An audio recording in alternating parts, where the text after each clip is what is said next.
Kumusta? Another Sunday vlog. For today's vlog, adto mi karon sa amo ang bukid sa Mimbalot. Isundo mi sa ako ang kuya, among kuya. Kuya DM, thank you sa pagsundo kuya. First stop, nagbuy mi og cake sa Madmad diri sa Tambakan para sa wedding anniversary sa ako ang mama o papa. And then, pagkabot na mo sa balay, ang amo ang tigluto, akong mama. Charan!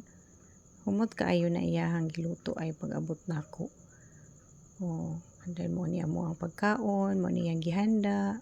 Kay gimingaw daw mi ani nga pagkaon na iyang luto. Gikan man gud siya ka Australia. So, nabuhong mi og kuan pagkaon niya karon. I start with a prayer. Nagpasalamat ko sa Ginoo sa mga grasya ug panalangin sa tuig nga gihatag nila sa amo ang ginikanan.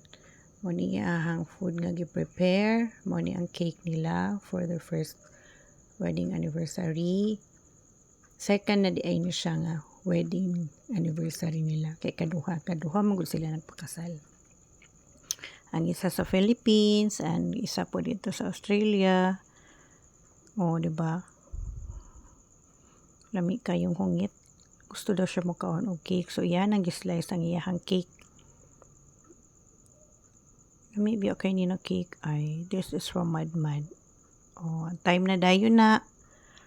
Di ba daghan na kayo pamutos. Kompleto pa na ha.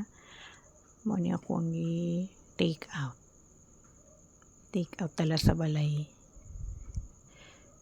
Okay, that's all for today. Thank you everyone for watching.